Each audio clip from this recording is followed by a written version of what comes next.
Ya estamos entonces en compañía del ministro del Ambiente, el doctor Manuel Pulgar Vidal, que gentilmente nos acompaña.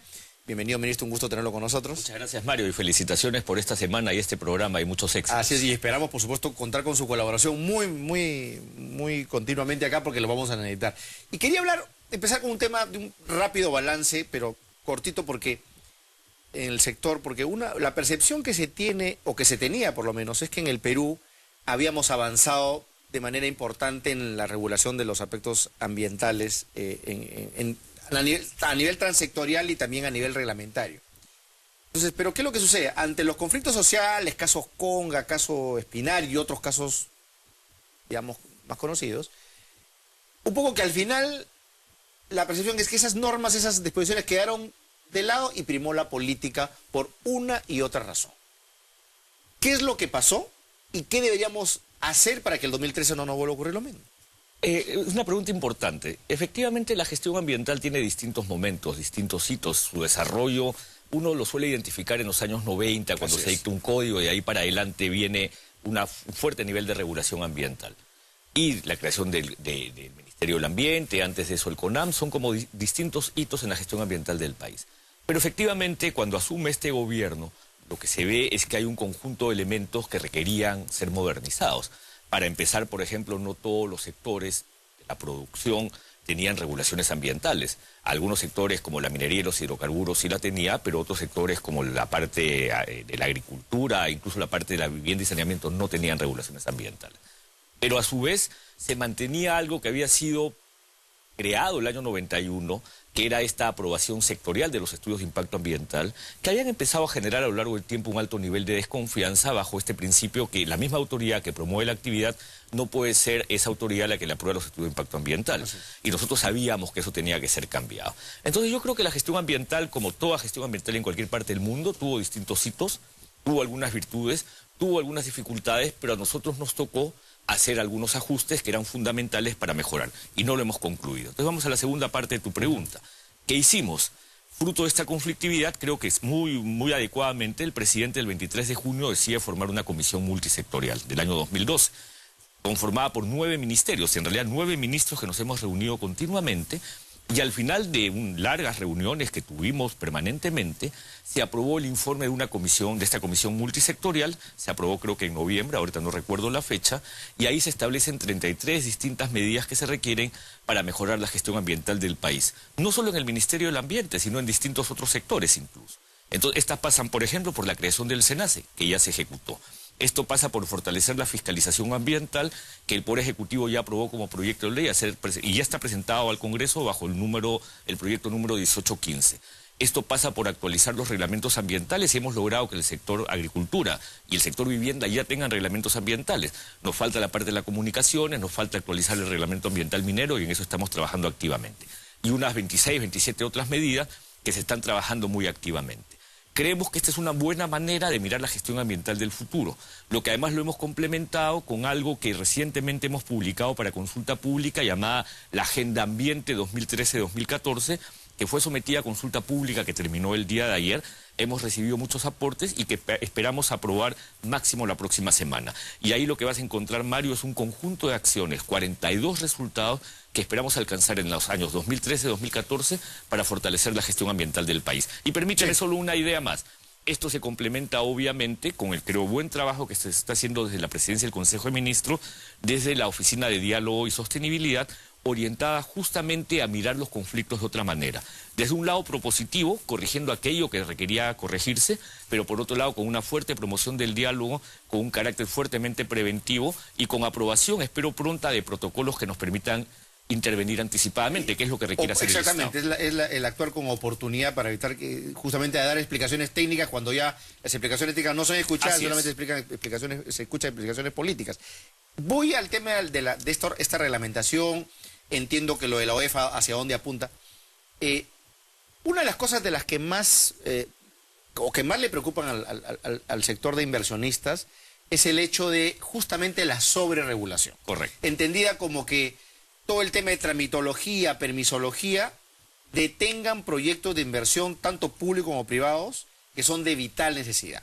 ¿Cómo hacer para que hayan cosas como que, por ejemplo, ¿no? El otro día me encontré con un empresario del sector hidroeléctrico, ¿no?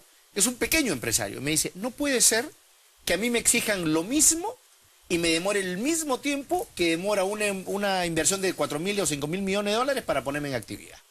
Entonces, aparentemente lo que se están quejando es una suerte de desproporción. ¿Cómo manejarlas? Excelente pregunta, porque acá hay tres ideas centrales. La primera, creo que en el Perú tenemos que eliminar este lugar común de suponer que ciertas decisiones empresariales o de inversiones se detienen o se retrasan por causas que corresponden o al sector ambiente o al sector cultura. Eso no es correcto. Cuando alguien dice que, por ejemplo, la empresa Talisman dejó el Perú por problemas de permisología, eso no es cierto. Talisman decidió, desde su casa matriz, meterse a las grandes ligas y luego se dio cuenta que no estaba en el momento maduro para estar en esas grandes ligas y retrocedió. Repsol está pensando en vender ciertas de sus operaciones porque lo que le pasó en Argentina lo lleva también a retroceder. La empresa Goldfield cambia en Moquegua su forma de operación porque considera que la rentabilidad del proyecto lo obliga a un proceso minero distinto. Muchas veces las decisiones de los inversionistas tienen que ver con cuestiones de rentabilidad y propias de la inversión, no necesariamente, como muchos pretenden hacer creer, con cuestiones del sector ambiente o del sector cultura. Eso no es cierto.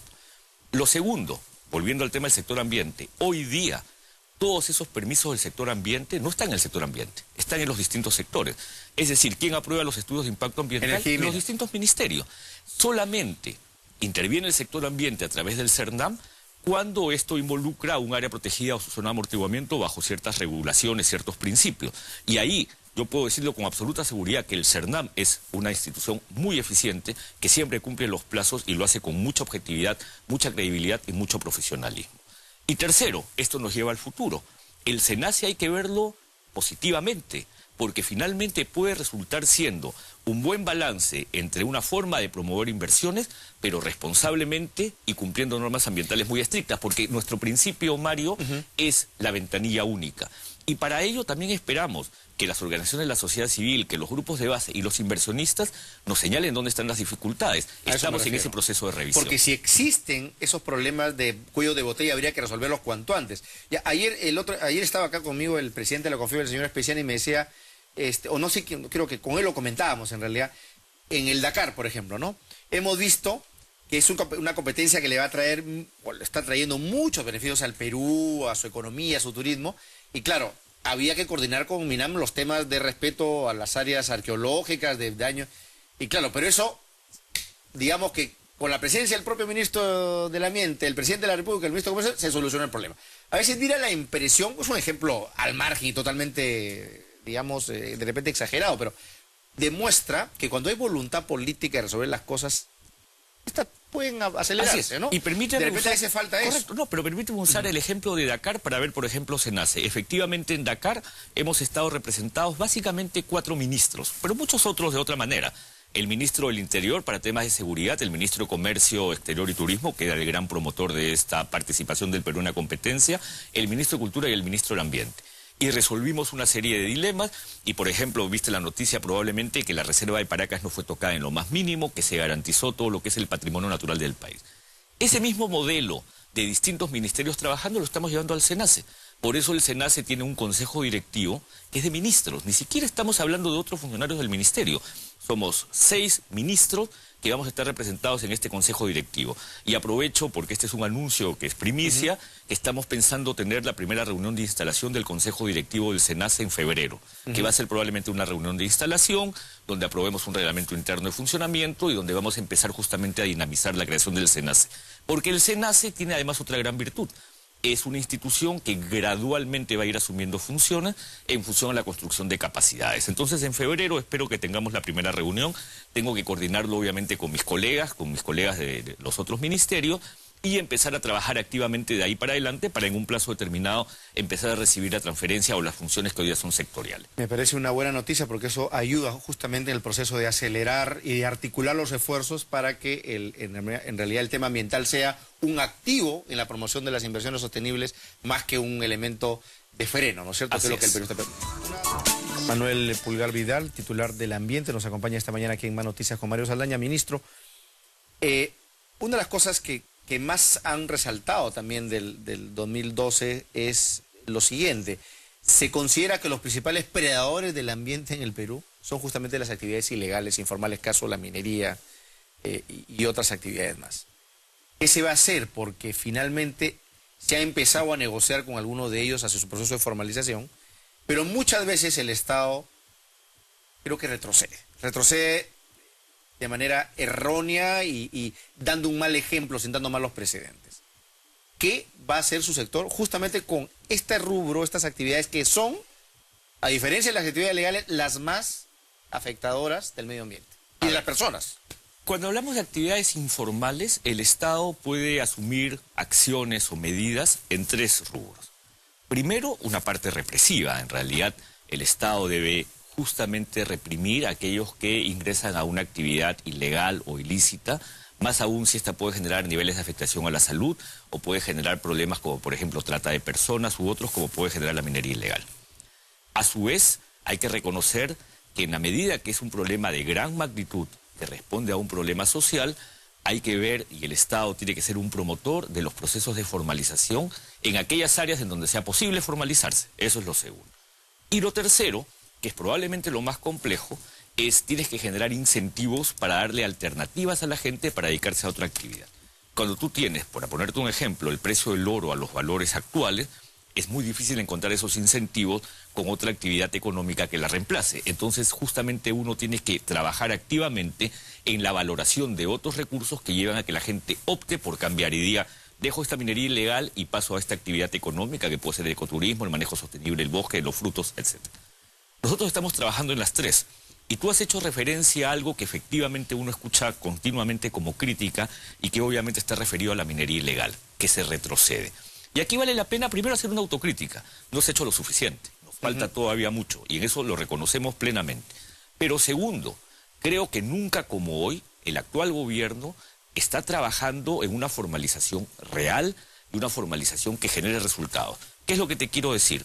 En el Perú, Mario, tenemos una ley de formalización de la minería ilegal del 2001. Esa fue la primera que intentó formalizar. Esa ley fue un absoluto fracaso, porque justamente lo que ocurrió es que creció más la actividad de la minería ilegal que la gente que se formalizó. Es decir, no se establecieron los incentivos correctos. El mecanismo actual, en cambio, es un mecanismo distinto, donde se ha obligado a presentar declaraciones de compromiso, donde el Ministerio del Ambiente ha aprobado un instrumento de gestión ambiental correctivo que ya se empezó a presentar, y vamos a trabajar solamente con aquellos que quedaron en el aro y vamos a reprimir a aquellos que no mostraron voluntad, porque no tienen declaración de compromiso o no tienen instrumento de gestión ambiental correctivo. Tenemos que reprimirlos y tenemos que hacer interdicción, y con el Ministerio del Interior estamos trabajando en ello. Pero el Ministerio del Ambiente va a trabajar en 2 cosas fundamentales este año. Una, sincerar lo que ocurre con las plantas de procesamiento. Hay un conjunto de plantas de procesamiento en Chala, en Nazca, en Ayacucho, que siguen siendo reguladas como pequeños mineros, que supuestamente lo sería si procesasen solamente 350 toneladas métricas día, pero todas están sobre los 700. Así es. Esas tienen que dejar de ser reguladas como pequeñas y tienen que pasar al régimen formal y al régimen regular y cumplir con todas las formalidades del régimen formal. En consecuencia, eso lo vamos a hacer pronto.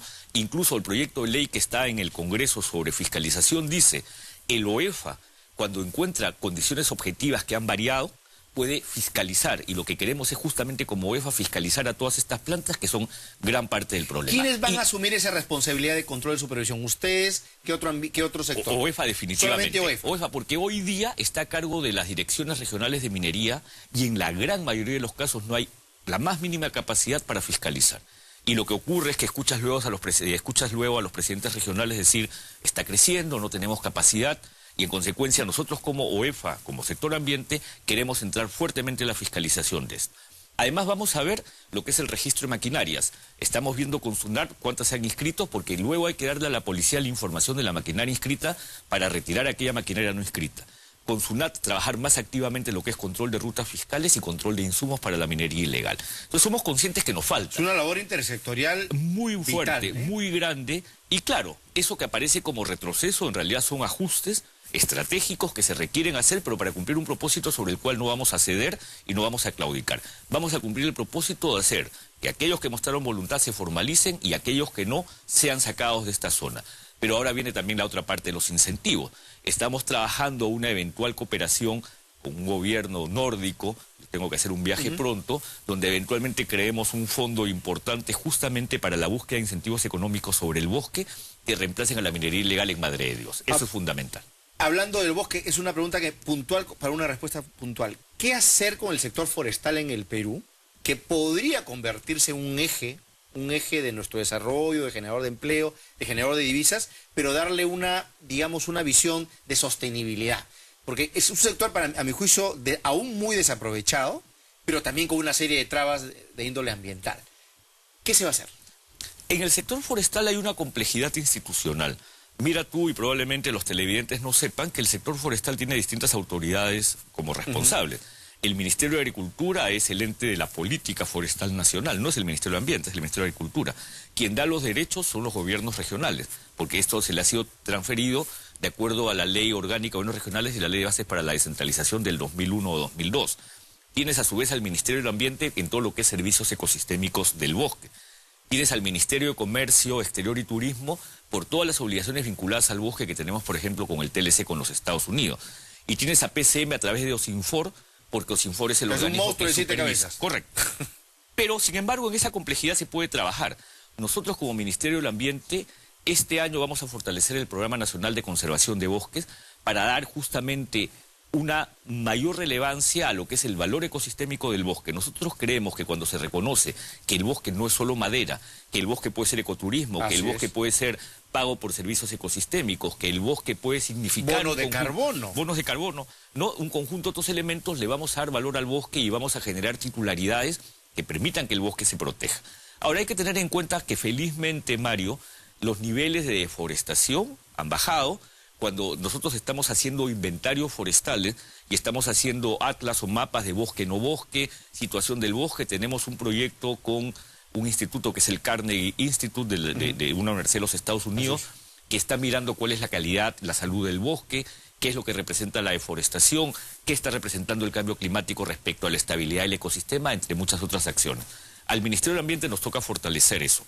Al Ministerio de Agricultura le toca, y ya lo está haciendo, culminar el reglamento de la ley forestal que se aprobó en julio del 2011. O sea, con el gobierno anterior a finales se aprobó la ley forestal. Le toca además crear toda la institucionalidad forestal, que pasa por crear el CERFOR, el CONAFOR y un conjunto de otras instituciones que le darían fortaleza, que es el mismo modelo de lo que existe con las áreas protegidas, que como ves tú, las áreas protegidas cada vez más escuchas a más gente decir, están siendo bien manejadas, está mejorando, el sistema se ha fortalecido, el sistema ha crecido. Ahora tiene recursos, ves guardaparques, ves un conjunto de elementos. Queremos lo mismo en el sector forestal. Finalmente, estamos en verano y siempre el riesgo del fenómeno del Niño aparece con daños sociales, sobre todo económicos a nuestra agricultura y otros sectores. ¿Qué hacer? Respuesta, por favor, muy breve, ministro, con el tema de la prevención por el cambio climático y este tipo de cosas.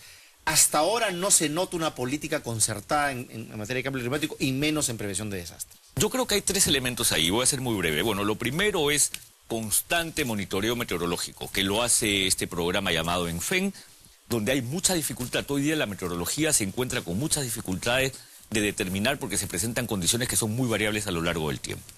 Segundo, identificación de zonas vulnerables. Pero ahí necesitamos que los gobiernos regionales trabajen más activamente. El MINAM tiene un mapa de zonas vulnerables a fenómeno del Niño. El deslizamiento que hubo el año pasado en Tarapoto era de gente que se ubicó en una zona vulnerable porque no se controla.